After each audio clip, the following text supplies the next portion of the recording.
Hello, ladies and gentlemen, and welcome to episode 6 of the third season of the Late Night FCS show. This week we have myself, Montana State, Danny, and joining us we have Mason from Dixie State. Why don't you introduce yourself? Hello, everybody. And we have Gator from Alabama A&M University. How are you Buenos doing? dias. There you go. All right. And I guess you guys probably aren't from those universities, but you're representing them in the fake college football universe. Either way, we have a fantastic show for you guys, and we're going to be getting right into the news. All right. Now, this isn't the Keemstar podcast, but we do have good content. Let's start off by looking at last week's games. The completed week, thank God. William and Mary and Robert Morris finished. I was very concerned they wouldn't be done by not only this podcast, but probably the next podcast, but they did hit the field goal. So William and Mary came out on top. Either way, let's take a peek at some of these games. I think, of course, we got to look at game day. Our boys, San Diego and UC Davis, played an intense match, and it didn't really end that way. UC Davis came out on top 41-21. That's a 20-point victory. And it really wasn't well split. You could tell that San Diego was the spread and UC Davis was the option just based on the time of possession. San Diego possessing the ball for under 4 minutes and UC Davis for 24. So it wasn't exactly evenly split, nor were the points. And UC Davis pretty much dominated the game. It was close early, with UC Davis leading by 3 going into the fourth, but then he put up 14 points and came out with the dub. I don't know what you guys have to say about this one. I think this being a South matchup, Dixie, Mason, you might have something to say about it. What's your take? I just think the scoreline doesn't really show the entire story. I mean, if you look at the total yards comparison, you got UC Davis over 300 yards and San Diego with under 150 yards, in addition to the 24 minutes of time of possession compared to the under 4 minutes of time of possession for San Diego. I'm not going to say it was a blowout per se, but I think UC Davis was able to get that early lead and just continually increase that lead while keeping San Diego at bay. So I think it was a really quality win for them, and I think it'll probably get them into the top 10, if I were to guess. Yeah, they did win the national championship. Go for it. Very well deserved. I think it's interesting. No, they didn't win the national championship. That's my bad. Editor, no, there we go. Sorry, keep going. It's interesting when I see a player who's not super active in Discord, and then this player like Zan who's very active in Discord, and just kind of a nice healthy reminder that there's a lot of good players in this league, and you can't really take anybody for granted. Not that Zan did, but it's just interesting to see that kind of outcome. Mm-hmm. Absolutely. And with that, UC Davis moves up to 3-1, 2-0 in conference, and San Diego takes the early falter to 1-1 in conference, however, tied out of conference with a 3-1 overall. All right, let's move on to the next game. We have an Ivy League matchup between Dartmouth and Princeton. Dartmouth, the hashtag #1D, gets 31 points put on him. However, Princeton, the touchdown Tigers, get shown the business and lose by a point, 32-31. It was a close game pretty much all the way through. There weren't any large discrepancies outside of maybe early second quarter. This one did go into overtime. The difference maker being Dartmouth's 2-point conversion. Kind of interesting. Now that we have an outlook on the Ivy, everybody saw Princeton sort of stumble early in the season, and we were all like, whatever, they'll make it up. They're a good team either way. They're now 1-3. If you're Einstein here, Gator, are you hitting the panic button? I'm not. I trust the legacy, experience of Princeton. I will say though that there's a lot of up and comers in the Ivy. You got a 2-0 Columbia team. You got a Harvard team that kind of come out of the woodwork as well. I'm probably at a 10. I'm probably at about a 5. I'm not quite into the panic area yet, but because I trust Princeton. He has the experience to back it up. Mm-hmm. So you're at like DEFCON 2.5. Yeah. All right. Yeah. What do you think, Mason? Well, I think from this game alone, if you look at it, really Einstein only had 2 miscues: the fumble that he lost, and then missing one of the field goals. If you take that into account, that's a completely different game. If he hits that one field goal, maybe that's the difference between him going to overtime and him not going to overtime, just because of score adjusted effects and all that sort of stuff. I think Einstein definitely has what it takes to pull it out of the hat, though. Like this isn't just him being struggling or anything like that. I mean, he's a good coach. There's a reason why he was in the playoffs and went as far as he did and almost went to the FBS. I mean, I'm glad he didn't because he's smart. But I think, he's a really quality coach and he's got what it takes, I think, to really pull this out of the bag and potentially win the Ivy. Hot take. You can All quote right. me on that, maybe. You're gonna take up the mantle of the Ivy dark horse. All right, that's fair. Kind of weird thing. Although I guess not a super big dark horse. Either way. Speaking of miscues and small errors leading to a less than satisfactory record, let's talk here about Campbell and his game. It was not very close, and in fact I won't touch on it too lightly, seeing as one of our hosts was playing in it. Alabama A&M takes down Campbell in Campbell. What is Buies Creek? Whatever. I don't know, South. And 45-28 game. Campbell scoring a touchdown in every quarter, but it not being enough, given that Alabama A&M was able to put up that many points in just the second quarter. Really, what do you have to say about this, Gator? That game was, I will say, it was kind of a runaway in the second quarter. It takes nothing away from Campbell at all. I just got lucky on a couple plays, and there's, at the end of the second half, I think there was a point where it came down to one play where instead of chewing the clock, he just did a normal type of run, and that sent it to fourth down, and then I had just enough time to get one more play in and happened to score at the end of the half, and that put me up 28-14. I got the ball in the second half and I scored. So I think that made the cushion, healthy enough that I could hold it off. But it was, even toward the end, I was getting a little nervous that, it definitely wasn't as, big of a difference as the score indicates. It was definitely a competitive game through and through. Nice. Okay. And I won't ask your take on that one, Mason, but I will ask your take on your game, which was close against Cal Poly. A 34-32 victory for you. You took down the former Stony Brook head coach and former playoff team. And it was an interesting game with it being an option and a pro team, but both 4-3. Very close. Well, I wouldn't say very close time of possessions, but no fumbles, no interceptions for both teams. This was just a rugged, hard-fought match. What do you see in this one? So I think, this is probably one of my favorite games I've ever played as a coach.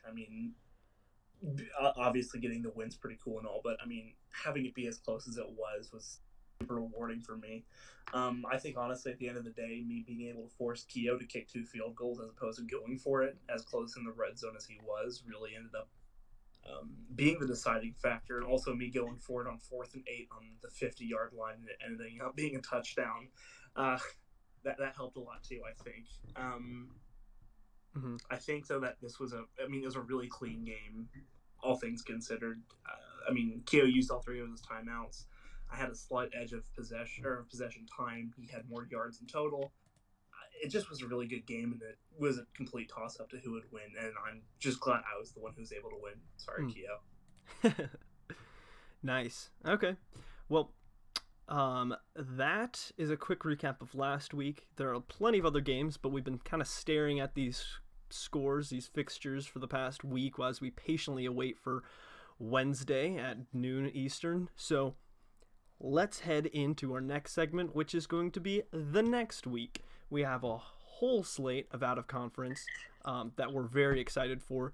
I love out of conference weeks because we get to see how all these teams stack up. Of course, it's nice at the beginning of the year because you're able to you don't have, well, I guess it's not super great at the beginning of the week, which is why I love that we pushed them back, because now we have a little bit of a litmus test between in-conference opponents, and now we get to see who really is dominant, who caught some breaks. Either way, let's take a look at an overview of this before we head right into specifics. So this week we have, after all of the random games have been set, we have the Big Sky playing the Southland 4 games. That's 4 games between 2 divisions, which is tied for the most of any 2 conferences. However, it's not the highest percentage in a conference to play another singular conference, as the Ivy plays 3 Delta intercollegiate teams, which is 3 of 8, and the Ivy has half the teams the Delta intercollegiate has. So this is a big percentage of them. So we'll get to see how a lot of those teams compare, and it's going to be a lot of fun to look at them. What's tied for 4 with the Big Sky and Southland is the Carolina Football Conference and the America East. And those are 2 smaller conferences, so them playing 4 games is a little bit more significant. However, I wouldn't say the Carolina Football Conference is exactly a power conference, so it's not entirely the coolest thing to watch, but it'll be interesting, as that's a large percentage. Some other notable matchups some other notable things between them is that out of the Big Sky and Missouri Valley, only one team is playing a MAC team, and that would be in the Missouri Valley. Kind of interesting to see how those stack up, as you would think that these teams would be trying to look at the lower conferences and try and pick up some wins, but there's really only, as I'm looking at it, the Big Sky's got 2 games versus the CAA, and the CAA actually has a lot of representation along all the conferences divided equally, which is very cool to see. Other than that, let's break into some specifics. Speaking of games going over, we picked a couple that we would like to specifically talk about, and I thought that would be nice if, instead of going roundabout, we all just kind of did all 3 or 4 of our games at the same time, so that way we could, not all of us at the same time, but not one after another, we don't need this to be, I don't know, insert any NFL TV show, talk show. Anyways, would either of you prefer to start? Otherwise, I can get us going. Yeah, I can go ahead. Okay. Yeah. So not to stick with any particular conference bias, but I'm going to start with Florida A&M at Penn. Florida A&M this year has had a very high scoring offense. All of their games they've scored at least 28 points, I think. And so they've been a bunch of shootouts, some of them closer than others. So they give up a lot of points on defense, but score a lot of points on offense. I'm interested to kind of see how they fare when Penn comes into town. Currently, the ASUN is 0-3 versus Ivy League opponents this year. I really would like to see if the ASUN can get off the schneid with a win over, a highly touted Ivy League team right now, an undefeated Ivy League team. So that would be really nice to see. I'm looking forward to that one. Next one is another ASUN team, Bethune-Cookman at UNI. Bethune-Cookman is undefeated right now, and UNI with something to prove a little bit. 3-1 so far, 2-0 in their conference. So far, Bethune-Cookman is the number 1 ranked power team in the ASUN, and they have a top 3 defense. So I'm looking to see how that kind of fares against Chase's team. He's pretty balanced as a pro 4-3 team, so interesting to kind of see. They both like to hold the ball a lot, so they both generally have higher time of possession. So it'll be interesting to kind of see who kind of wins that battle and ultimately how that fares as far as the outcome of the game goes. I think whoever wins that matchup probably will win the game. And then the last one is Harvard and Keio. I chose this game, Harvard versus Cal Poly. I chose this particular game because I feel like those are two teams who, I mean, Harvard kind of was a team that nobody was really looking for in the beginning of the year, and they definitely put their name on the map in the first 2 or 3 weeks of the year. And Keio has well respected around the league. They both have something to prove this week, I think. They both came out of two tough conference games, both 0-2 in the conference, both looking to bounce back. And I think both of these two teams are playoff caliber teams, and I think this game will definitely help them start that momentum to get toward the playoffs this year. And whoever loses this game will have a lot of a tough slate ahead at if it's a 2-3 or 1-4 Cal Poly. I think they have a tough road ahead of them if they lose this game. So I'm interested to kind of see how that one plays out and see the trajectory after this week. Nice. Okay. Those are some good matchups. I'll go next here. So I'm focusing a little bit on the Delta and the Ivy here. That they got two critical matchups between teams that maybe aren't at the very top but have the potential to be. We got Dartmouth versus Moorhead. Moorhead State is 2-2 overall. Dartmouth is 3-1. However, they're both 1-1 in conference. They've got something to prove.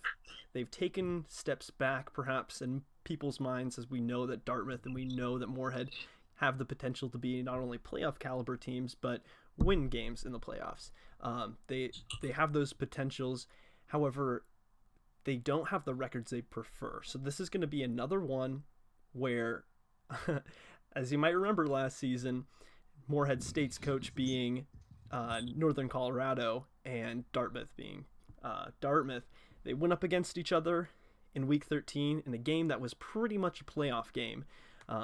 Both coaches needing that last little boost to get themselves into the playoff hunt. And a late victory for Northern Colorado put him over the edge.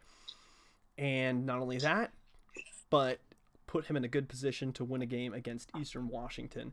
And so I know Dartmouth's going to be looking for some revenge, not only prove himself from last year, but prove himself in this year. That not only is the Ivy dominant like they should be, but he's going to be in the contention for that top spot. And then, of course, we've got Austin Peay playing Yale. Another two teams that kind of in the flip. Instead of the Ivy team being 3-1, it is the Delta team being 3-1, with the Ivy team being 2-2. Yale and Austin Peay are two teams that probably, Yale was in the top 25 last week, but they're gonna drop off. Austin Peay is one of those teams that thought that they were slighted last week, but now is going to be up in there for sure. So they're kind of trading off, and this is going to be another week where Austin Peay is going to have to either prove themselves or give up their spot to Yale again in the top 25. They really need, in a crowded playoff atmosphere, and a crowded ranking atmosphere, they need these little bumps. And then lastly, some underrated teams that I think have potential to have an amazing game is Maine playing Hampton. Hampton has faltered since last season. People thought that he would come back, look at his, I should say, everybody looked at his schedule last year, said, okay, this is not an amazing team. They beat up on a bunch of lower level teams and, made their whole case for the playoffs off that. They did win their conference, but then got smacked in the playoffs. So Hampton the onus was on them to show up, win their tough out of conference, but they hadn't done that. And Maine, being a fresh new coach, came in, had no expectations, and has cleaned up. Now these are two teams that maybe don't know each other super well, but they'll be well acquainted by the end of the next game because they're smart and they're good. Hampton just needs the record boost, and Maine already has the record for him. Again, this early in the season, this early in his career, it's about establishment. Gator, on to you.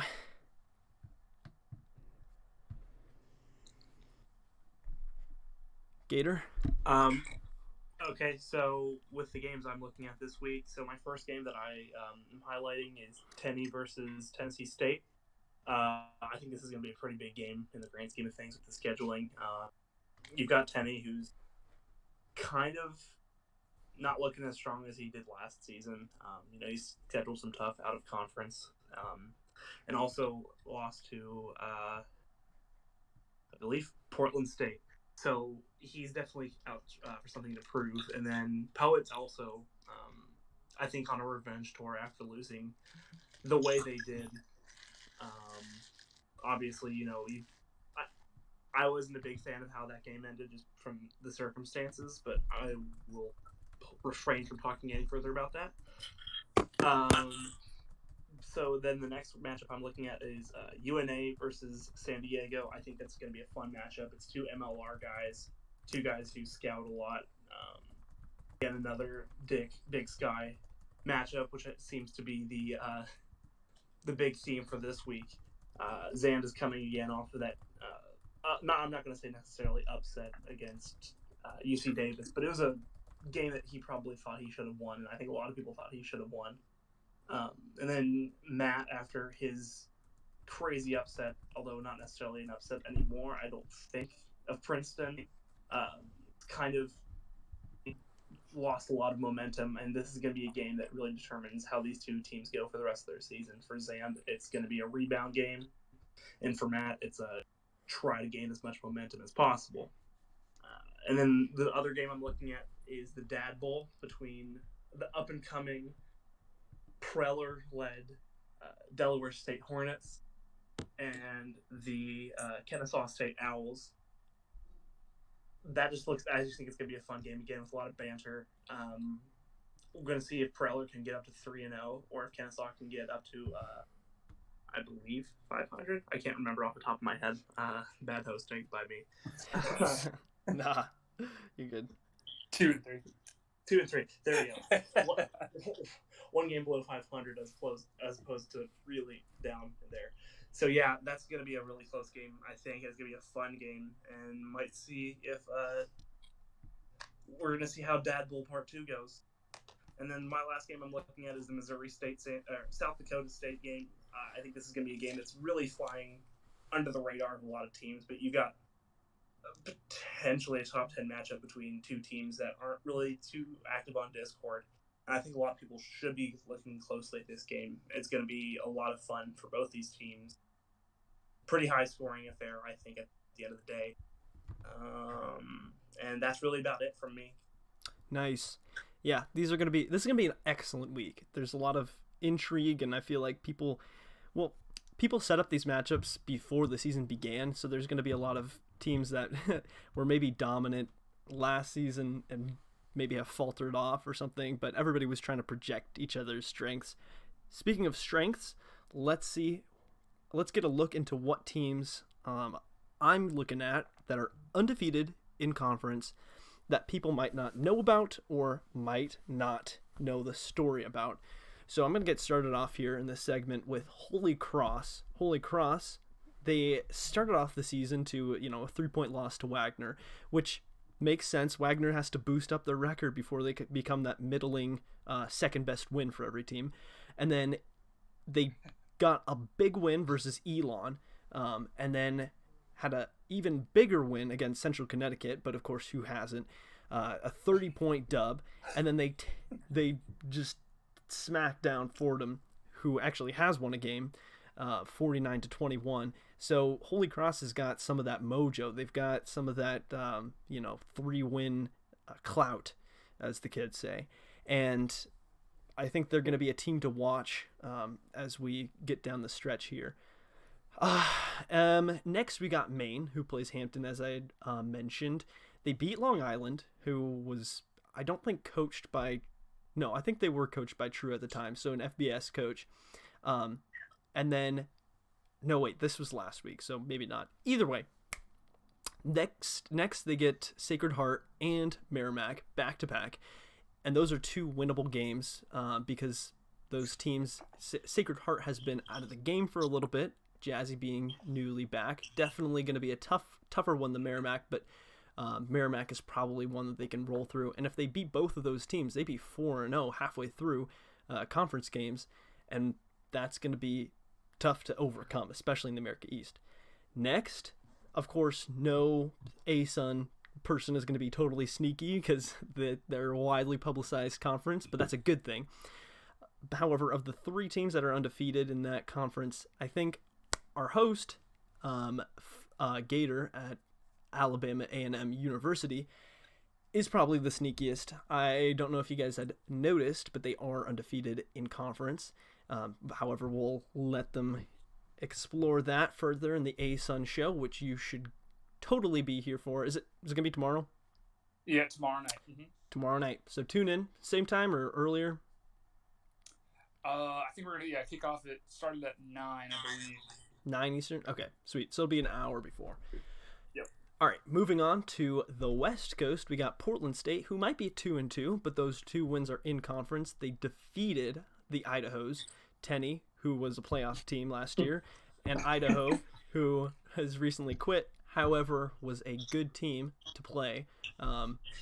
And they're a team that everybody kind of looks at, especially last year, and said, "Oh man, they got the potential. They're my sneaky pick. They're gonna win the mega bracket." That was my sneaky pick, but either way, now they actually have some of that mojo. You know, it's like the Rams back in 2012. Oh, they just need a quarterback to be spooky. They have the quarterback now. They are spooky, and it's coming to fruition. And in not the first week back, but the second week back, they'll play the other undefeated team in the North in Montana State, and that could be 2 3-0 teams going at it in conference, which would be a huge matchup and a lot of momentum for them. Now on the south side, we got Southern Utah, who, well, the coaching position has been in turmoil for a while, but they're still 3-1, which is a far cry from last season's Southern Utah. I think 3 might have been their win total. Maybe it was 2. They won 9. Yeah, you're right. Thank you. So this team has what they've wanted now, and they have to take that and just continue to roll with it. I don't think it's hard to keep the mojo going when you're between coaches. Of course, it's completely different people. However, I definitely think there's a lot of the coaches that come in with winning teams tend to keep winning because they have the ambition and there's more riding on it to continue winning, so they are a team to look out for. Let's move on down to Jackson State, who topped the Missouri Valley Football Conference this week. Wait. Yes. I don't know what I'm looking at. Either way, Jackson State's good. Oh, did they? I think they played an out-of-conference. Like we've been at it. Oh, I'm an idiot. I wrote Missouri Valley Football Conference. What I meant to say was Mississippi Valley State. Anyways, aside from my oh my goodness, that was unironic. That was unironic. Dyslexia. Thank you. Dyslexia. Aside from my dyslexia, Jackson State defeated Mississippi Valley State 43-35. That is an 8-point dub. That's significant, and although Missouri Valley State has been run on, that's still Brady, a playoff team, a good team.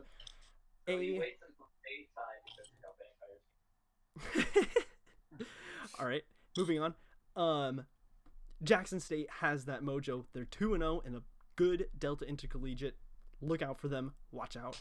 Speaking of Brady, I should say, Drake has been quietly edging out his opponents. Of course, destroyed Howard, who hasn't won a game, but was some people's pick to beat that last spot over Northern Colorado last season. So still a good Howard, beat by 29 points. Then Mississippi Valley State, and this time I did spell it right, MVSU, beat them, and then took it to Norco, and that game maybe didn't finish, or, be super legitimate, but it's still a win. And over a Missouri Valley Football Conference team with, a 2-possession dub, and then another 2-possession dub over North Dakota State, who has the experience. And although Drake is new, if you're beating teams that have experience, like 3 of their wins, yeah, that's significant. That is something you have to tune into. And lastly, South Dakota State, who was North Dakota last season. Now, I don't know if you know this, but next to Bryant was North Dakota. If you're looking at teams to tease and you're in season 2 FCS, if Bryant's already been teased about, you move on to North Dakota, because that was the next embarrassment. However, they did beat Butler, and that was a big upset that kind of wasn't super publicized, which I'm sure Butler's fine with. But either way, South Dakota State is dominant now. They've won 4 games. They are in a good conference. In fact, maybe the best conference. And if you look at their Park Newman, they're what? 1, 2, 3, 4, 5, 6, 7, 8th in Park Newman. So they're not even at the bottom. It's not like their wins were cheap either. So you have to pay attention to those. And of course, if you like the Missouri Valley, you're gonna like game day. That's right, ladies and gentlemen. Hype, hype, hype. Game day announcement here. Everybody tune in. Get your mom, get your grandma, get your sisters. Actually, I guess we're going all female here. Get your aunts, your female dogs, everything. Here's the announcement. Here's game day. Drum roll, please. Thank you. Game day's going to Indianapolis. That's right. It's Butler. It's Montana State. It's a throwdown. A hoedown. Either way, this is one of the biggest matchups that this season will see. Of course, Bethune-Cookman and Northern Iowa is gonna be an excellent game as well. But I believe that will be the ASUN game of the week, and I believe Northern Iowa already had game day. However, this one has been talked about since before the season began, when it was scheduled. It's going to be awesome. Butler's projected to be the number 1 team. And I know, Mason, you're playing Dayton, who's probably going to be the number 2 team.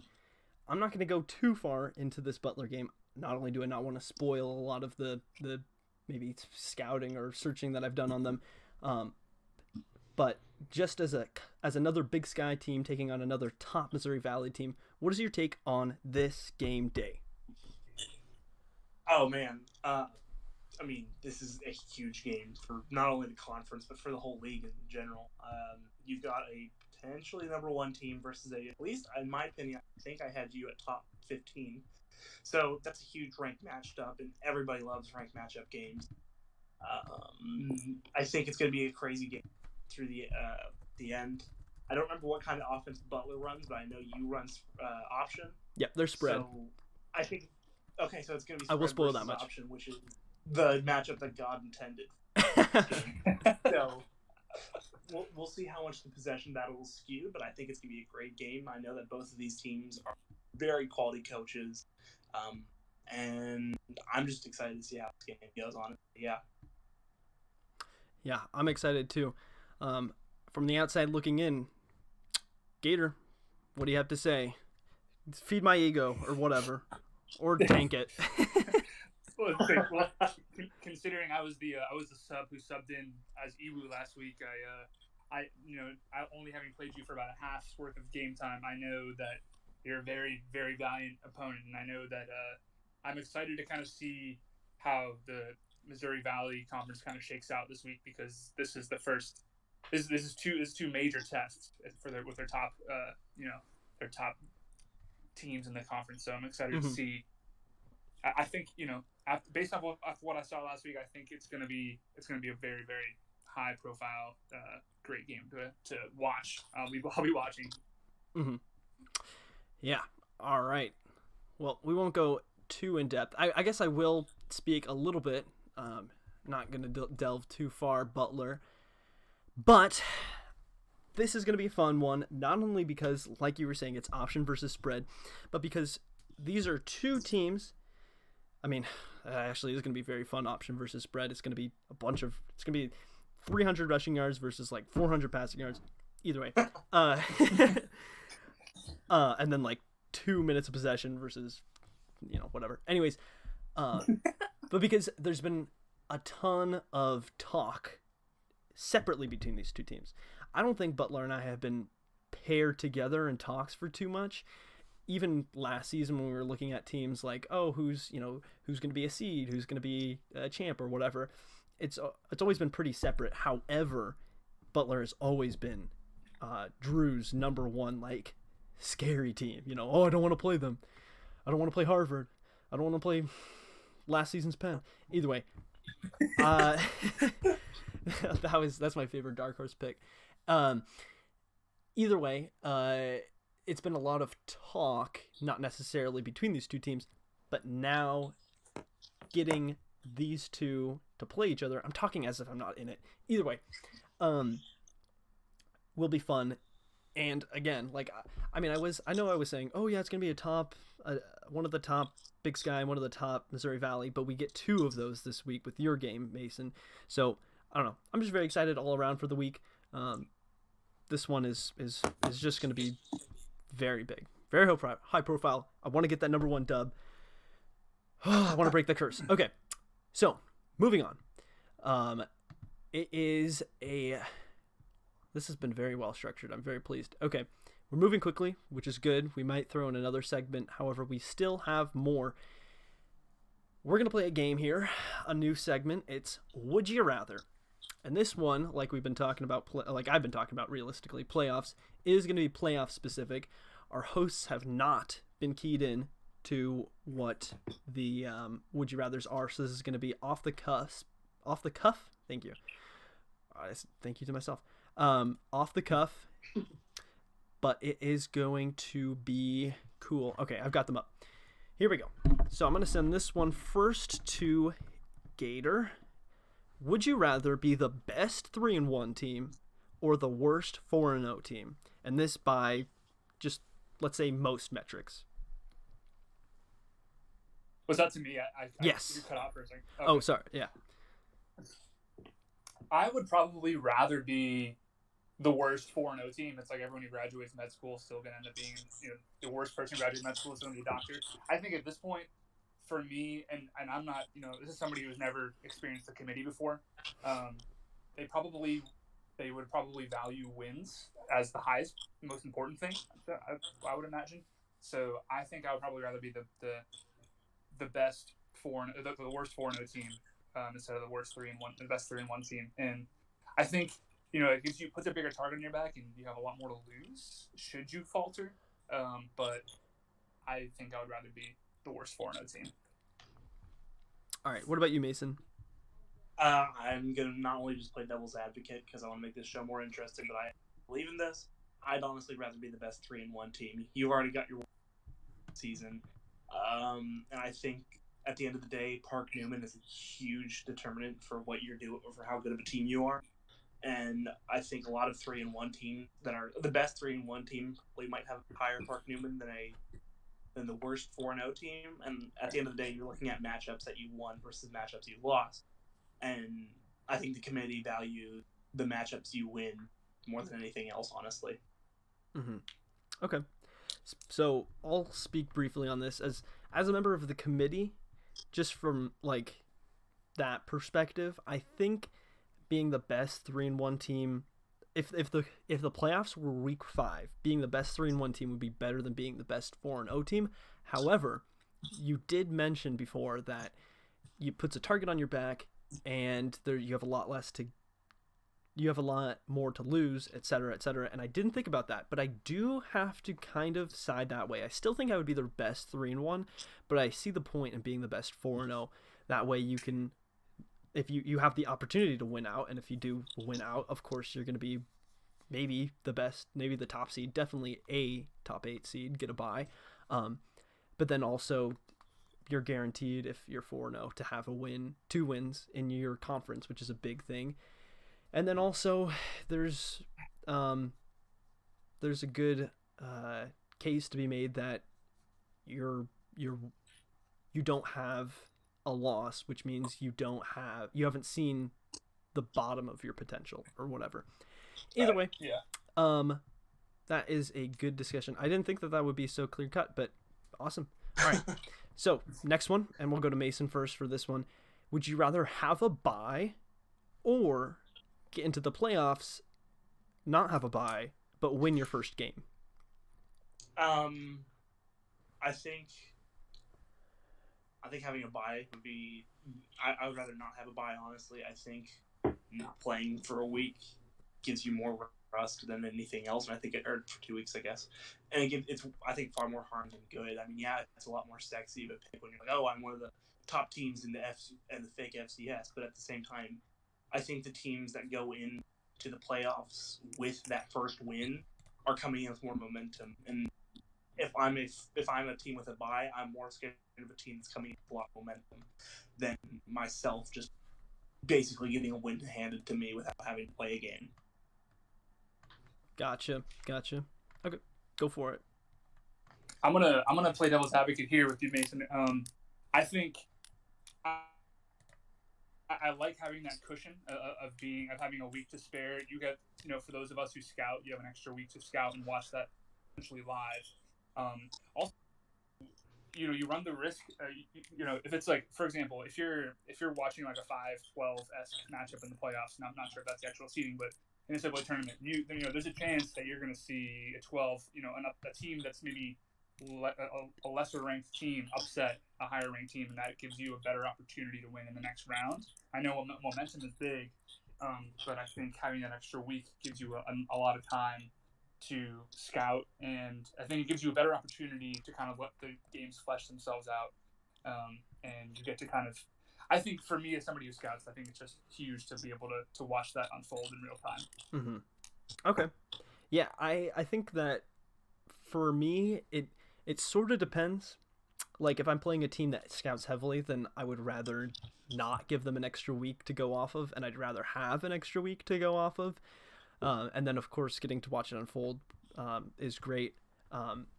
But I do like that's the having of momentum, too. I think that is important, which kind of contradicts how, cold and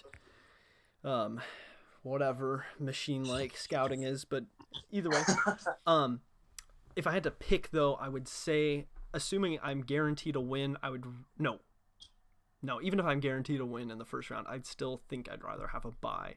I think it also gives me a confidence boost. Okay, we'll head into the next question. I think I'll answer this one first since I've kind of been reaped the rewards of getting to go last and being the big brain. And oh yeah, let me just reiterate all your points. Anyways, would you rather be one of the many playoff teams of your conference or be the sole representative? Now, this one's really tough. I think personally, I would rather be one of many just because it has some sort of sense of camaraderie among my fellow teammates. Whereas even though there might be camaraderie if you're the sole person, the sole representative, because, you might have teams or your conference mates rallying around you saying, hey, you represent us. Let's go, you. It's kind of nice to have a community of people that are talking about the playoff games, and they're probably more engaged, and then you can also get some help from them if you need it. Whereas if you're just the only person there, it's you kind of either feel like you shouldn't take advice from people who didn't make the playoffs, or you feel like, or they wouldn't be around, or you feel bad for doing that, and that does sort of help. In my opinion, at least it helped. Well, I guess I can't say it helped too much with Dayton, but either way, it's that's just my take. And then let's go with Gator. Yeah, I think that's a good point. That sense of camaraderie is huge, and utilizing your resources within your conference to get some insight on some players. I also think it also, and maybe this is just the self-absorbedness of myself in this game, but it makes you look a little bit better, right? I mean, if you have some wins over some other playoff teams like that, that's something to be noted. You know what I'm saying? So there's a good chance that the teams that are in the playoffs with you probably have beaten. So that amps up your resume a little bit, and that makes you more of a force to be reckoned with. Mm-hmm.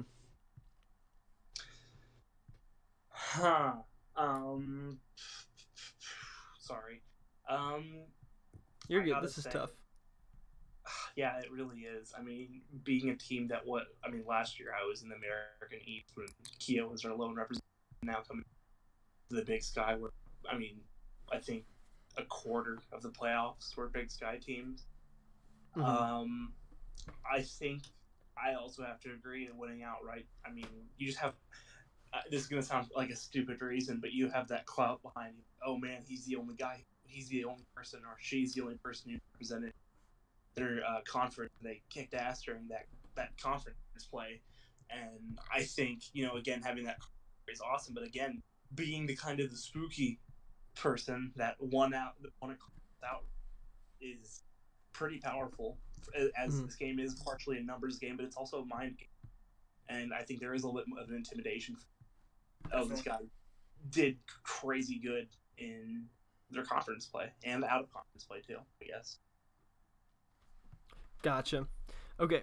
I meant to follow up last question, but I'll do it here. So teams that had a bye went 5-3 in the playoffs in the first game that they played. And then I'm looking at conference winners, and it looks like in second round games that didn't involve two conference winners, the conference winners went, let's see, what's that, 500? Yeah. They went 1-1. Most of them didn't make it past the second round unless it was just two conference winners. Either way, or I guess I'd have to take a little bit of a deeper dive to see who were the sole representatives. Either way, next question here.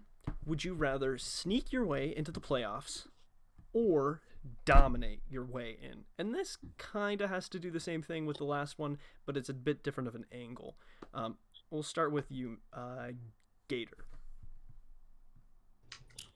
Oh, this is tough. I mean, we kind of saw what happened last year with teams like Dayton and then teams like Montana that kind of had two different storylines.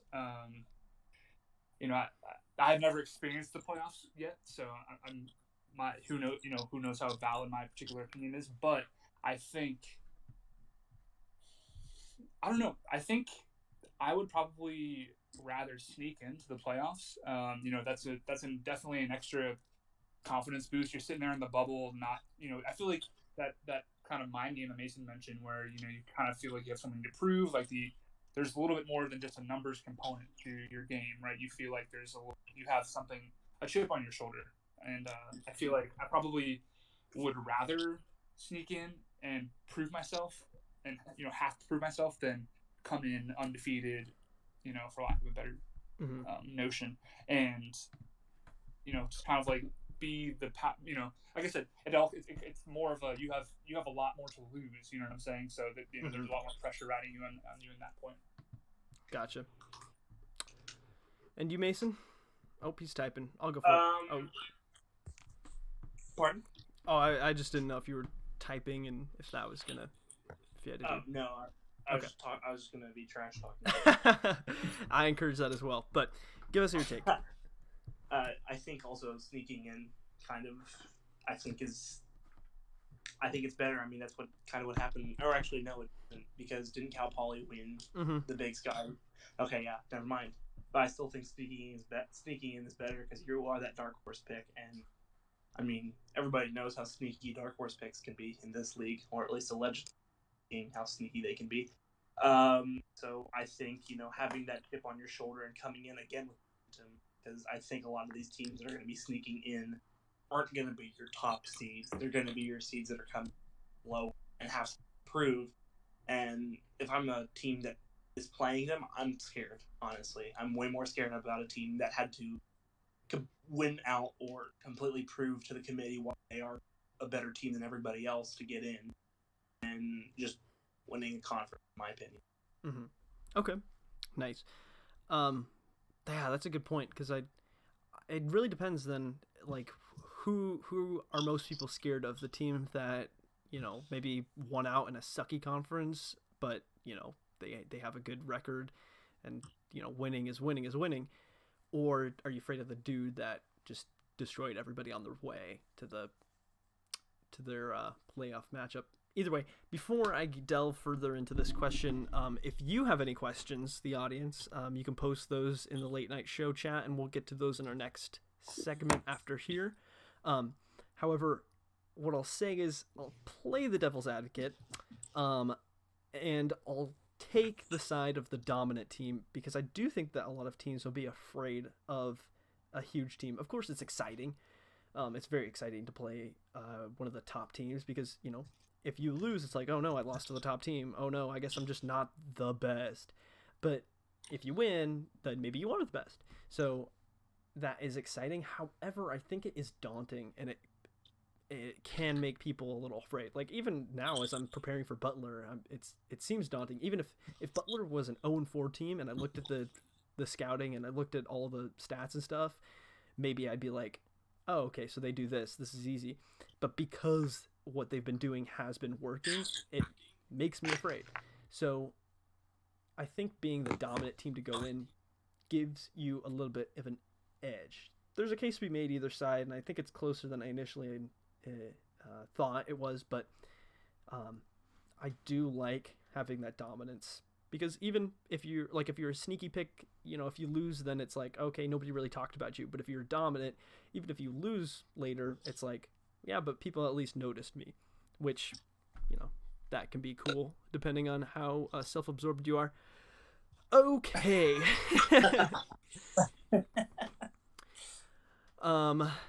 So we have a couple of questions.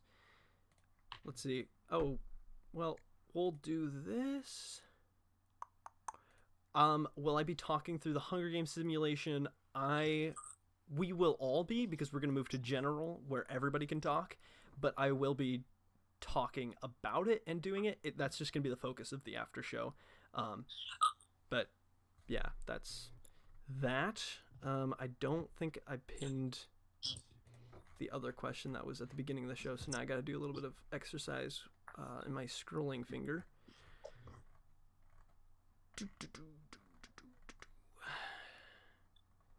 Okay. I have a question in the meantime, and this is kind of something that I recently thought of, but it's been pretty relevant as far as some games, especially last week went. Do you think that there is like an inherent advantage or disadvantage to teams that get subs in the second half of games, when just to finish before the end of the week? Danny, I know this kind of affected you and me directly, but I also know, there were some other teams last week who had to get subs toward the end of the week, and they had to play their games, not necessarily dependent on speed, but, you play a totally new person with totally different strategy and tendencies. Do you think that gives you a competitive advantage or disadvantage when that happened? I'm gonna say over the course of the season, it's an advantage, because you get exposure to more teams, different play styles, and it can help to build, just like an immune system finds way to counter different strategies, your brain will find different ways to counter those strategies. However, in the moment, I would say it makes it harder because you have less time. Of course, I really can't see this about my game, because I came in with a +9 advantage and I left with a +5 advantage. So overall, in the 3 quarters that we played, I was -4 or whatever. But when you do play a different coach, it can be a little bit tougher, because you have a shorter amount of time to learn their tendencies, and you've been having that stream of game since the beginning, so they can look at your tendencies for this game and this situation, but you can't look at theirs. You can look at their game that they played with their other opponent, but that's just completely different. So, right. Yeah, I'll stick by that. Over the course of the season, it's an advantage, but in that game, it's a disadvantage. Gotcha. Mason, do you have a different take? Honestly, I think as I started converting to the dark side and then started to scout, it sucks playing sub team, because you're like, oh, I have a coach, and then it's new coach comes in, and then you're kind of screwed, because it's less about, oh well, I know these tendencies and I know what they play on special teams, and now you're basically blind, and you don't know the speed of the coach, you don't know how aggressive they are, or any of that sort of stuff, but they do, and that's kind of something that scares me a little bit, and that's why I really hope that the new coaches that come in get subbed out, because I don't want to lose like that. Yeah, I would say that sucks to lose like that. I did actually sub in for NAU versus Vinny, and I felt terrible winning that game. Like, I've never felt worse in a win. I was like, Vinny was probably going to win. He was probably going to destroy whoever came in. But then I stepped in with like I don't know, 2 touchdown deficit and came out with like a 2-point win. And I was like, wow, I feel like human garbage. I mean, like, of course you can't assume that you're going to win when you get a sub coach. It's not like, okay, I get a sub coach, I get a win. That's, the transaction. But you have to assume that if your sub coach is better than the coach that you played, or you don't have to assume, but you would kind of equate that to being like a little bit unfair. I will say that I try now to get the subs to be pretty even, but sometimes there's just nobody around and you have to put somebody in, or you have to be quick, so you don't get a huge choice. Either way, we'll move on here. So Stetson asks us, who is the worst team in the whole FCS? And I've done a little bit of research here, and my initial thing was New Hampshire, just because I was like, oh yeah, okay, they have the worst, Park Newman, so they're probably the worst, and they have the worst by a good bit. There's only 2 teams with -6. However, New Hampshire just lost by only 3 points to Stony Brook, so I can't really say that if they're going to beat a team that is, by most people's standards, a dominant powerhouse this season. So I'm going to skip that, and of course, I looked at the next worst teams, and like UT Martin's not good, but they've played some close games. I think who I've settled on is no real drum roll needed, Wofford. Thank you. I'll take it. I think Wofford is the worst. And of course, you got teams like Chattanooga who are just kind of learning how the game works, but they've played a lot of tough teams.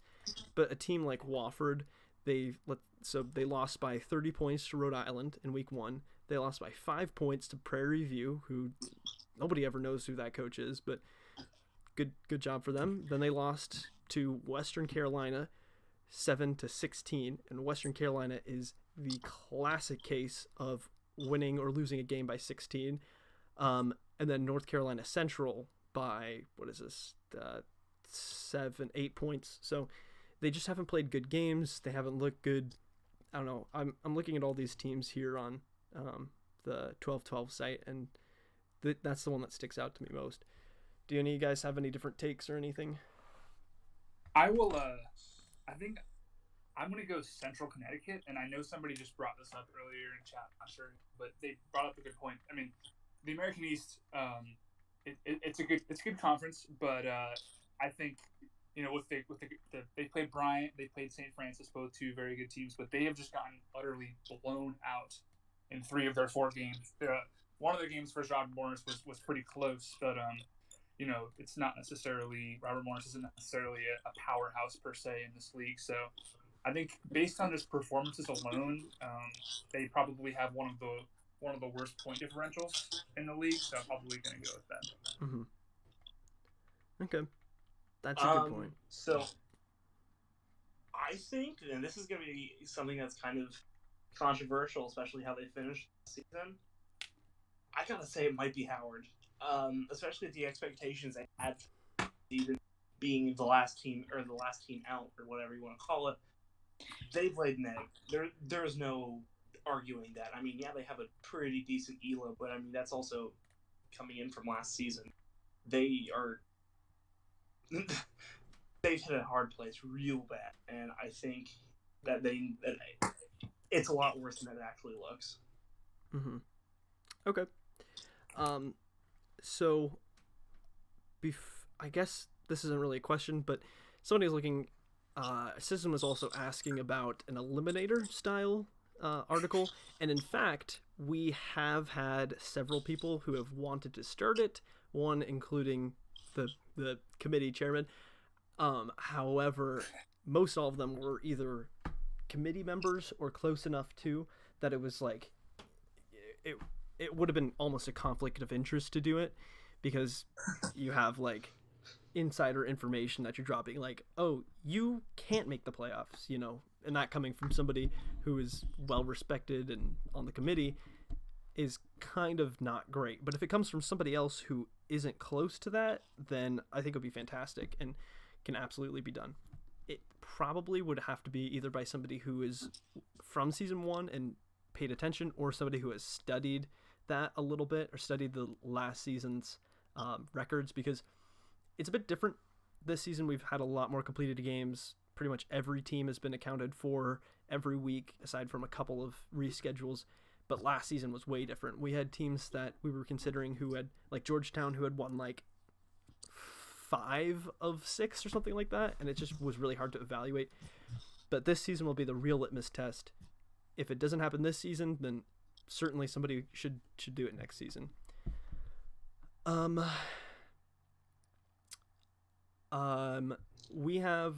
We'll do Jake's bets here for a second, and then I think we have time. Yeah, we've only been here for an hour, so we got a little bit of time. We can go over some of our polls, if that's all right with you guys. Yeah. Okay. But before we do that, Jake wants to know about his bets. Any of you have any of the takes on the teams he's betting on? He's got a lot on you, Dixie State. Mason. I mean, I'm not going to speak on mine on the betting line, just because I feel like that's a conflict of interest. I agree. I mean, yes, I know. I feel. Yeah. Degenerate. Still, I'm not that much of a degenerate. Better. You're breaking up a little bit. Sorry. I gotta say, probably the most interesting picks, and maybe I think best one is probably for you, Danny. I think that plus 6 at 50. I think that's a pretty good bet, and I think this game really is a toss up. I mean, I know that let me check the odds makers. Yeah, Chase has you favored, or has Butler favored by 6. So I think betting on you, I think that's a safe bet, and I think that's a bet that could definitely get you some of that fake money. And I think also another good one is betting on Jocks, because Jocks is just considered the best coaches in the league, 12.1, and is just an awesome person. So go ahead and bet on Jock. Pretty good chance we'll get your money. Before you answer, Gator, I will say that, I mean, I legitimately just said that I wasn't, that was like, oh yeah, I agree that conflict of interest, blah, blah, blah. But aside from that, I'm going to go over, just, with that in mind, I'm going to go over some of my point differentials over the last couple games I've played. So this season, +5, +3, +3, +3, -2, and then in the regular season last season, this is what, -9, +18. Okay, so these are actually much further apart. But this season, all of my scores have been incredibly close, and it doesn't feel like it's changing anytime soon. So really betting on whomever has the plus in my game is probably smart. Anyways, that's, besides the point. Go on. I think I like the Tennessee State bet. I think, underestimating Tenney. I think he comes back. He had started the year off, not super hot compared to last year. But I think, this is a week that he makes a statement, and I don't necessarily like that pick. I think that's a hot take, and I think he's going to cover that 5 points. And I think he actually wins that game. I think I'm going to call an upset, and I think he's going to win that game. To stay on the hot take, I'm also the Moorhead State bet. I think Dartmouth wins by more than 6 points. So I think that's going to be a little bit less close of a game than anticipated. Nice.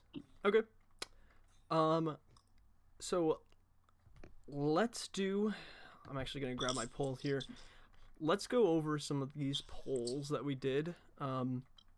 It was a really tricky week, and I'm sure you guys could attest to that.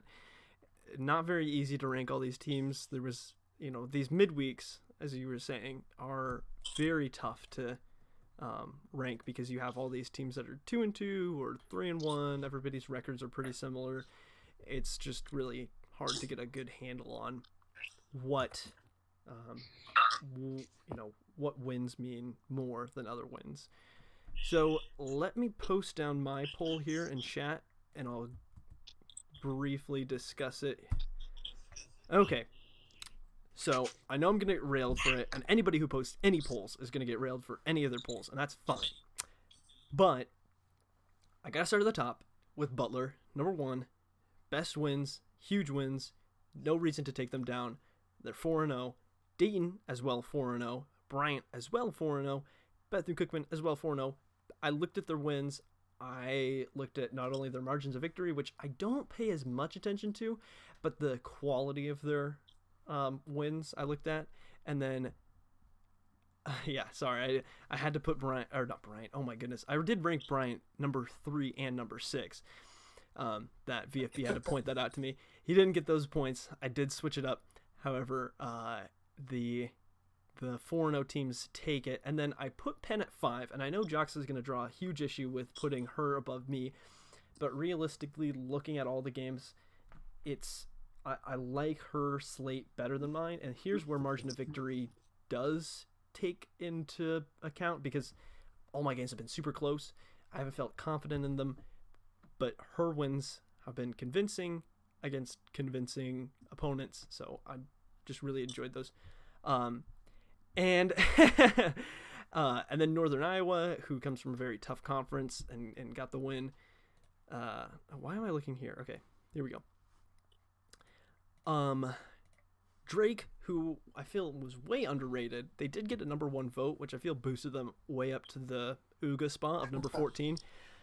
But although they're probably not number 1, they do kill it. They got a 9-point win versus North Dakota State, so they really deserve this boost, and I think this will be their coming out week, and good for them.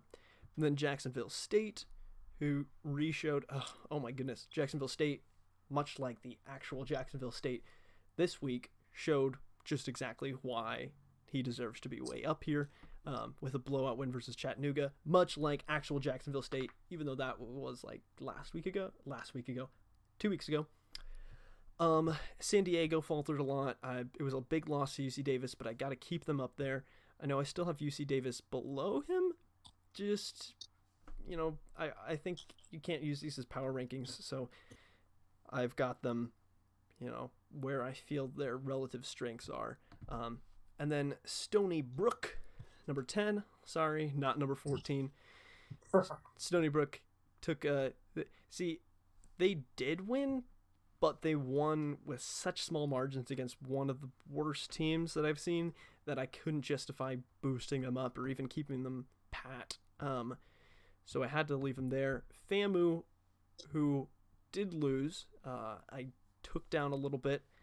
Just that 7-point loss to KSU. Even though KSU is good, it's just one of those things where your 4-0 record means a lot. Or I guess your undefeated record means a lot, and now they don't have it anymore. And so I'm just looking at their strengths, and their strengths were just in between Stony Brook and myself. Montana State here at number 12. Just saw, I really don't like evaluating my own team. I have to do it a lot already. So I just kind of fit it in where I feel there's a gap. And number 12 was the gap because Incarnate Word really needed that drop. They had a big loss to Texas Southern, 2 touchdown loss after being one of the big dominant teams, and Texas Southern is not one of the most amazing teams, so they took a fall. Dartmouth, same sort of situation, close win, or I should say same situation to Stony Brook, except that close win at number 15 is fine. And especially because it's versus Princeton, whereas the close win versus, the New Hampshire didn't mean so much. Anyways, Then UC Davis, who I mentioned before, Austin P, who really deserved to be up here before, but now finally is getting their name called. Although their wins aren't the best, they're enough. And their loss was to a really good team. Southern Illinois. Southern Illinois did win, got a big win over Davidson. They kind of cleaned up against not amazing teams, but good enough that they had to get the boost. Missouri State next. They they had that close win against Arkansas Pine Bluff, and I had to scooch them way up from where they were at number 25. Although I had them, I think, at 21 last week. They don't have an amazing strength of schedule. In fact, like Jocks will say, the worst of the 4-0 teams. But they are 4-0. They do deserve a good spot, so they're up here. Jackson State, who I talked about before, really earned their spot here. Western Illinois, kind of an enigma, lost to Butler, but it was a big enough win that I had to reevaluate, put them below Jackson State. Villanova, VMI, Columbia, Maine.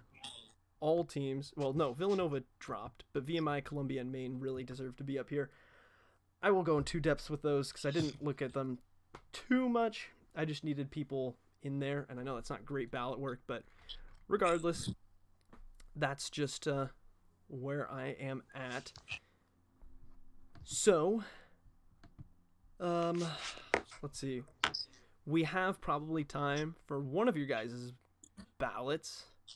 I don't know if you guys have yours handy. Mine was literally scrawled on like a napkin, so if you actually have a nice clean, if you have a nice clean ballot by all means. Okay, I'll post mine because I have it just copied and pasted. Yeet.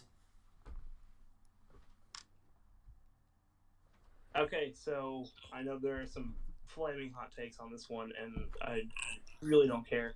Number one, they're 4-0 and they made Team Rage quit. Like, I mean, come on, that's pretty solid, honestly. And also, I have to boot that strength of schedule somehow. So just pushing that up to number one. I know conflict of interest, but I don't. Butler, number 2, again 4-0, blew out Illinois State, and State only played like 2 or 3 numbers, but still, I mean, at the end of the day, that's huge, and they're still showing that they're a good team, and they're going to be playing top-ranked matchups. It'll be a huge game. Uga at number 3, partially just to spite Uga, and also because dude's really good. I mean, he doesn't know like about football, but for some reason he's able to pull out the wins almost out. It's just kind of concerning if you're American East.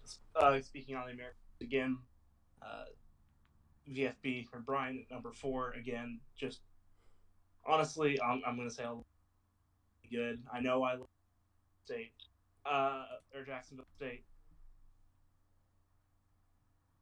There just wasn't enough spots on the roster, and I feel bad. Is what it comes right down to. And I know I have UC Davis at 23. I think that win that they had against Eastern Washington, we don't know exactly why it took so long for them to win, necessarily speaking, like whether it was potentially clock stalling or something like that. Like, that felt kind of cheap to me, and I know that's kind of a weird obligatory way to rank a team, but I think that's why I have them as high as I do. But yeah, there we go. Nice. Is that Robert Morris at 15? Yes, I know Okay. that this is before they lost too, mind you. Oh, okay. So yeah, I probably should have waited a little bit to post it, but they took forever. they're really good. Yeah, they really did. How inconsiderate. Okay. How dare they inconvenience us in a game? How dare they? Well, I 2 mean, they weeks. did have 10 days to do it. It's like, come on, guys. Yeah, that's a little ridiculous. But, it's fine. All right. Everything's fine. I'm just the 5th fastest team. No. That is a soapbox for another time, unfortunately. Yes. All right. I think that's the end of the show.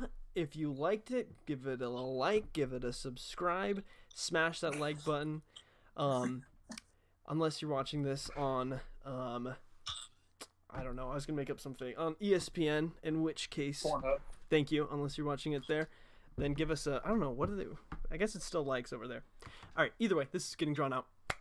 Thank you for tuning in. Tune in tomorrow for the Atlantic Sun show, and then tune in next week for another late night FCS show or whatever kind of breed of late night show it turns out to be, because we don't have people.